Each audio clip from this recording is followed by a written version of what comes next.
말씀이 있는 것 같아요. 먼저 주식 얘기 해야지 하고 하다 보니까 입이 근질근질 하시는 것 같아요. 아니, 뭐 항상 할 얘기를 많으니까. 근데 가스통 이렇게 구멍 닦아서 이렇게 가스불만 탁 치면 팍 터지는 거지. 이제. 가스가 막 새고 있어. 새고 있어. 질식하게. 똑같이. 그러면서 제가 뭐 성냥불 하나 먼저 그럼 던져볼게요. 아까 말씀 이거 방송 시작 전에 이 얘기 꼭 해야 되겠다 하셨던 주제 중에 이제 미국의 금리 인상 뭐 있으셨는데 차장님께서 그러면 또 몇 개의 가스통을 준비하셨는지 먼저 한번 말씀을 좀 해주시겠어요? 뭐 일단은 미국 금리 인상 가능성이 뭐 9월이냐, 뭐 12월이냐 연내하는 건 확실한데 뭐 지금 예전에는 미국이 계속 괴롭혀왔던 게 뭐 테이퍼링을 어떻게 할 거냐, 뭐 양적 완화를 줄일 거냐 이런 거였는데 이제는 양적 완화 다 끝났고 돈 푸는 거 다 끝났고 이제 다시는 돈을 다시 걷어들이려는 입장이기 때문에 금리를 좀 인상한다 뭐 이렇게 얘기가 나오고 있는데 근데 그거 9월에 인상하는 거랑 12월에 인상하는 거랑 뭐 영향이 되게 많이 달라요? 단기적으로 주식시장에 주는 영향은 좀 더 이렇게 차이가 있을 수 있죠. 왜냐하면 불확실성을 제거하고 가느냐 아니면 불확실성을 안고 계속 가느냐.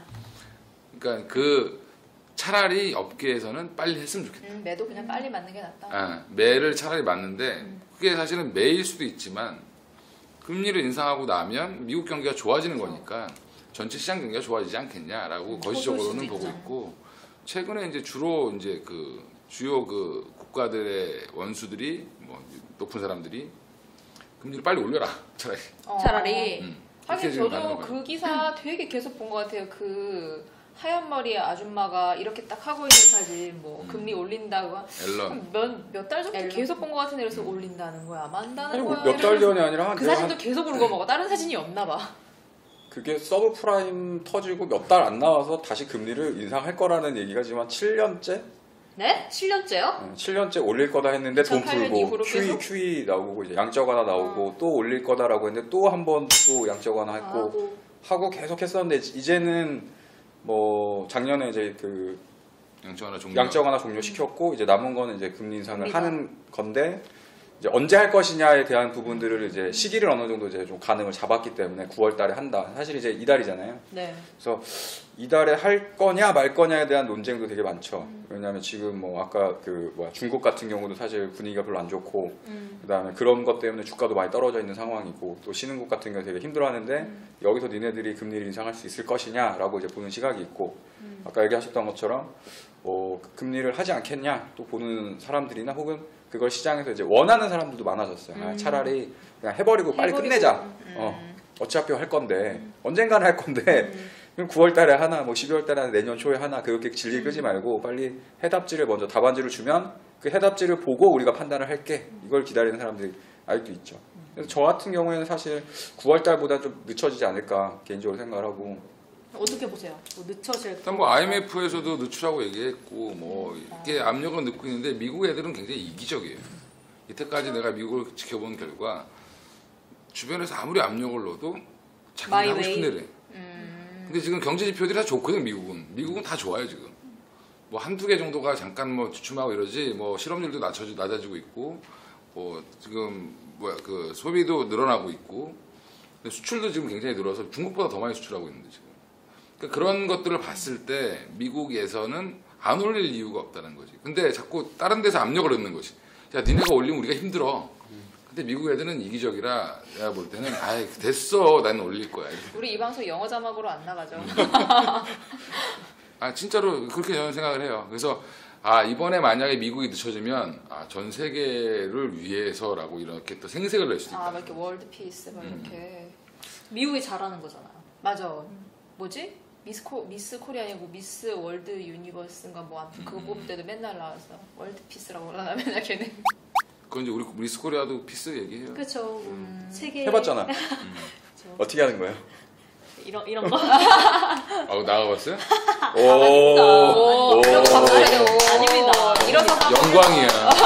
아닙니다. 안 나가봤어요? 척 좀 해봤습니다. 척 좀 해봤습니다. 예선. 그런 거 다 나가는 거 아니야? 그날 때는? 예선이 더 굴욕이다. 예선. 예선을 나가야 본선에 갈 거야. 네. 예선은 좀 그 핫발이? 알려. 그 얘기 하고 싶었어 지금 핫발이. 예선 나갔던 사람들이 보고 있을 수도 있잖아요. 됐잖아요. 근데 뭐 저는 미스 코리아 출신은 아니고 다른 대회. 아, 미인 지역 대회. 아가씨 같은. 아니요. 미인 이제 다른 미인 대회. 미스 오목교? 그건 너무 지역적이고 미스 오목교에 되게 맛있는 곱창집 하나 있는데. 곱창집에 족발집이 있습니다. 족발. 전지현 먹었던 족발집. 진짜? 네, 별그대 나왔는데 아주 맛있어.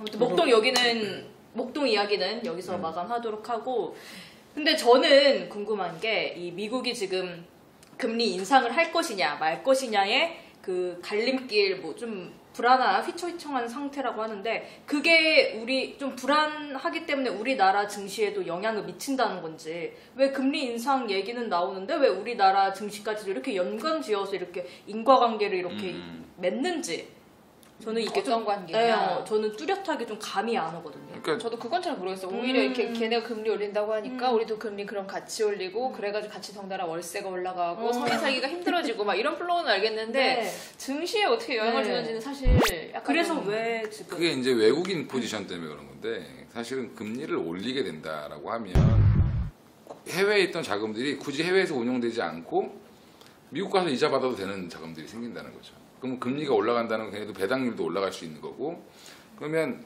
우리가 생각하는 그 주식에 막 몇십 프로 먹고 몇백 프로 먹고 이런 게 아니라 큰 자금들은 1, 2%에도 되게 많이 움직여요. 하긴 100억에 1%면 네, 움직이는데 외국인들이 돈을 빼가기 시작한다는 게 문제인 거예요. 지금 이미 그러면 또 근데 그렇게 그 큰 금액을 갖고 있는 사람들이 크게 움직이겠네요. 그렇죠. 최근에 그래서 어마어마하게 많은 돈이 빠져나갔죠. 아, 근데 우리나라는 생각보다 많이 안 빠져나간 거고, 뭐 특히 이제 뭐 러시아나 브라질이나 인도나 뭐 이런 중국이나 이런 데서는 많이 빠져나갔죠. 그 신흥국들이 많이해서 돈이 많이 빠져나가면서 결국엔 걔네들 워낙 그 돈 가치가 자꾸 떨어지게 되는 상황이. 근데 그렇게 치면은 사실 그런 신흥국들 인도나 중국 이런 데는 아직 그렇게 많이 성장하지 않은 데지만 그래도 굉장히 규모가 있는 데고, 우리나라는 어느 정도 성장을 했지만 굉장히 작은 시장인데 우리는 그렇게 많이 안 빠져나갔고 걔네는 그렇게 많이 빠져나간 이유가 뭐예요? 시장 자체가 틀리다라고 보죠. 성격이 틀린 거예요. 예전에 97년도를 기억하실지 모르겠지만 IMF 때 결국에는 우리나라만 IMF를 맞은 게 아니라, 그러니까 IMF라는 정확하게 IMF는 기구 이름이고 한마디로 외화가 부족해져서 결제를 못 해주는 거예요. 그러니까 결국에는 외환고가 줄어든 건데, 그게 우리나라가 시작한 게 아니라 태국에서 시작됐거든요. 태국에서 시작해서 말레이시아부터 쭉 거쳐서 우리나라까지 온 거예요. 근데 지금 또 태국이랑 말레이시아 분쟁. 그래서 지금 옛날에 맞았던 20년 전에 맞았던 거의 18년 전에 맞았던 매 때문에 다시 한번 또 움찔했던 시장이 된 거예요. 그래, 거기다 대고 이제 중국까지 막 폭나가고 이러니까. 김풍이 예전에 무슨 프로그램에서 그랬잖아요. 중고등학교 때 나 괴롭혔던 일진 이런 애는 30살이 넘어서 만나도 오금이 저린다고 막 거의 그러니까. 뭐 그러니까 그런 거네요. 시장은 경험치를 항상 과거를 보고 배우기 때문에 이러한 사건이 벌어지면 이렇게 되지 않을까. 근데 지금 현재 태국이 위태위태해요. 그러니까 바트가 굉장히 평가절하가 되고 있거든요. 지금 결국엔 환율이 급등하고 있는 상태인데, 그러니까 사실 또 그런 이런 것 것도 때문에 있어. 그런 뭐냐면 미국은 제로금리 수준이고 우리는 아직도 이제 1% 이상의 금리를 주고 있는 상황이기 때문에 은행에서도 어떻게 하냐면 이제 달러로 돈을 빌려다가 우리나라에 저금을 하거든요. 그러면 가만히 앉아서 이자놀이를 할 수 있는 거죠. 근데 그 차이가 이제 크지가 않기 때문에. 근데 이게 뭐 10만 원 넣는 게 아니라 뭐 몇 천억씩 넣어 놓으면 가만히 앉아가지고 이자놀이 할 수 있는 부분들이 생기는 거고, 그리고 이제 그 문제가 될 수 있는 건 뭐냐면 그렇게 들어와 있던 자금들이 주식시장에 들어와 있다가 일단 어찌됐든 그 사람들도 자기네 돈만 갖고 하는 게 아니라 빌려서 그 운영을 하는 사람들도 있다 보니까 이자가 올라가면 상대적으로 그 돈을 갚아놓고 뭐 해야 되는 것들이 생길 수 있잖아요. 그러니까 일시적으로 이제 그런 것들이 나타날 수 있지 않을까라는 이제 그런 우려감이 있고, 실질적으로는 이제 날짜가 언제 정도에 할 것이냐, 시기라는 부분들이 되게 중요할 수 있는데, 이미 시기라는 것들은 어느 정도 노출이 돼 있는 상황이기 때문에 뭐 9월이 됐든 뭐 12월이 됐든 그거는 별로 중요하지 않을 것 같아요. 그러니까 9월 달에 지연이 되면 12월 달까지는 좀 반짝 좀 안도하는, 심리적으로 좀 안도할 수 있는 부분들이 나니까 나타날 수 있겠지만, 또 12월이 되면 또 똑같이 12월 달에 금리 인상한대 막 이렇게 될 수 있는 거고, 우리는 또 금리 인상을 그러니까 얘기하고 있고, 그리고 이게 얘기했던 되겠구나. 것처럼 이제 불확실성이라는 게 계속 남아 있는 거죠. 그러니까 그거에 잔재를 아예 빼버리고 가자. 그러니까 빨리 인상을 결정해주면 우리가 그걸 알아서 대처를 할게 이런 시각들이 좀 남아 있는 상황이고. 이쯤 되면 진짜 그냥 올리는 게 속 편할 수도 있겠네요, 진짜. 근데 이제 그것들을 단기간에 하기가 뭐한 게 전체적인 분위기가 다 괜찮은 상황에서 미국이 올려주면 뭐 그거는 이제 우리가 몸으로 몸빵 치면서 갈 수 있는데 다 어렵다. 지금. 어려운 상황이 됐는데 그것까지 해버리면 상대적으로 또 이제 더 어려워진 상황이 올 수 있지 않겠느냐는 우려감이 있으니까. 진짜 모든 것의 결정은 미국이 갖고 있는 거네요. 올릴 거의 거냐 뭐 말 거냐. 그쵸. 예. 세계 대통령, 경제 대통령. 경제와 미국에 군사와 미치면은 나구나 완전 진짜. 그래서 그런 부분들이 있고 또 하나 사실은 그게 작년 하반기서부터 달러가 엄청나게 빠르게 강세로 돌아가지고 어찌 보면 금리 인상에 대한 부분들이 이제 선반영된 측면들이 사실 있거든요. 근데 지금은 또 오히려 달러가 좀 약해지고 있어요. 약세로 지금 약간 변화를 일으키고 있어서 그래서 이제 그 반대급부적으로 이제 유가도 이제 바닥에서부터 상당히 좀 빵 하고 튀어 올라왔고. 그래요? 지난번에 할 때만 해도 유가가 막 바닥이라고 네, 그랬는데 유가가 이제 일주일 만에 뭐 이렇게 되는 40불까지 떨어졌었는데 막 하루 이틀 만에 막 10%, 8%씩 막 급등을 하고 있고. 정말 세상 한치 앞을 알 수가 없구나. 그런 부분들이 이제 진행이 됐었는데 실질적으로 이제 시점에 대한 부분들만 남아 있는 것 같아요. 이제 차장님 같은 경우는 좀 뭐 이번 달, 9월달 이번 달에 할 걸로 보고 있고 이기적이라. 뭐 이기적인 것도 있고 우리 그다음에 돈 걸어요. 이미 이제 첫째 주, 둘째 주, 셋째 주, 넷째 주, 배팅해. 그 환시장이나 뭐 이렇게 상품 시장이나 이쪽에서 이미 베팅하는 쪽에서는 인상한다는 전제하에 베팅을 하고 있다라는 게 지금 이미 이제 뉴스에도 이미 나와 있고, 그러니까 이제 그런 것들이 이제 뭐 빨리 하냐, 뭐 9월에 하냐, 12월에 하냐 사실 의미는 없어요. 우리나라는 사실은 의미는 없는데 일시적으로 이제 코스피가 더 빠졌다 올라올 거냐, 아니면 여기서 계속 반등을 줄 거냐. 라는 거에 대한 뭐 투자자들의 관심 정도겠죠. 근데 전 또 궁금한 게 이 인상을 한 후에 이제 우리나라에 있는 달러가 그 빠져나가죠. 인상 더 빠져나가잖아요. 그런 아니에요? 근데 재밌는 건 네. 주식시장에서 외국인들이 굉장히 매도를 많이 했지만 채권 시장에서는 매도를 거의 안 했어요. 그러니까 무슨 채권은 말이냐면 좀 더 안정적인 어디서 본 것 같아. 주식이랑 채권은 반대로 움직인다고. 근데 문제는 진짜로 돈을 빠져나갈 때는 채권을 빼야 돼요. 채권이 더 덩치가 커요. 우리나라 국채가 굉장히 우량한 국채예요. 근데 문제는 지금 만약에 돈을 갑자기 얘네가 빼나간다 그러면 우리나라에서 나중에 국채를 사고 싶어도 못 사게 해요. 그런 룰이 있기 때문에 걔네들이 급격하게 빼갈 수가 없어요. 또 그건 이제 내가 채권 전문가한테 물어봐서 들은 얘기고. 그래서 이제 그쪽을 쭉 보면 아직까지 우리나라는 외환 보유고에 대한 문제는 없는데 다행이네. 없는데 이제 주변에 우리가 그리스랑 무슨 연관이 있어서 그리스 때문에 장이 흔들렸잖아요, 그렇죠? 그렇죠. 네, 위아더 월드기 때문에 이게 자꾸 이렇게 흔들리는 거니까 주식의 가장 큰 부분은 심리다라는 거죠. 맞아. 오히려 좀 어렵다 하면은 그 불안 심리 때문에 더 투자도 안 하고 해서 더 사실 우리가 장이 무너지는 것 같아요.